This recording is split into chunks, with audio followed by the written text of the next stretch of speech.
కేటీఆర్ వ్యాఖ్యలకు సంజయ్ ఆర్ఎస్ ప్రవీణ్ కుమార్ ఏమన్నారో ఓసారి చూద్దాం.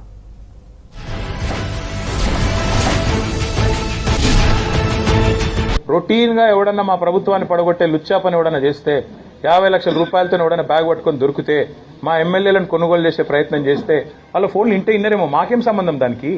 ప్రభుత్వాన్ని కూలగొట్టే పని ఎవడన్నా విధవ చేస్తే ఆ విధవను అడ్డుకునే క్రమంలో ఆ విధవ ఫోన్లు ఇంటే మాకేం సంబంధము? పోలీసుల పని అది. మేమేం చేస్తాం దానికి? మాకు సంబంధం ఉండదు. సిరిసిల్ల సెంటర్ గా సిరిసిల్ల వేదికగా ఒక కంట్రోల్ రూమ్, ఒక వార్ రూమ్ లెక్క కంట్రోల్ రూమ్ పెట్టుకుని ఈ ఫోన్ ట్యాపింగ్ దందా నడిచింది. ఇలా ఫోన్ ట్యాపింగ్ ద్వారా వేల కోట్ల రూపాయల ట్రాన్సాక్షన్ జరిగినాయి. సినిమా హీరోయిన్ల ఫోన్ ట్యాప్ చేసి కూడా ఏ విధంగా లబ్ధి పొందినరో అంత జగమెగిరిన సత్యం. ఈ ట్యాపింగ్ అనేది నేరం కాదు. ఈ ట్యాపింగ్ అనేది చట్టబద్ధమే. దేశ రక్షణ కోసం, అంతర్గత భద్రత కోసం, ప్రజల శ్రేయస్సు కోసం ట్యాపింగ్ చేయవచ్చని చట్టమే చెప్తున్నది. ఇది నేరం కాదు.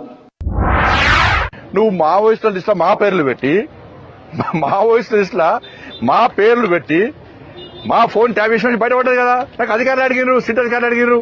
మావోయిస్టుల లిస్టుల జడ్జిల పేరు పెట్టినావు, మావోయిస్టు లిస్టుల సినిమా హీరోయిన్ల పేర్లు పెట్టినావు, మావోయిస్టు లిస్టుల వ్యాపారవేత్తల ఫోన్లు పెట్టినావు, నెంబర్లు పెట్టినావు. నీ చేసిన అక్రమ దందాకు దేశ భద్రతకు ముడిపెట్టకు నువ్వు.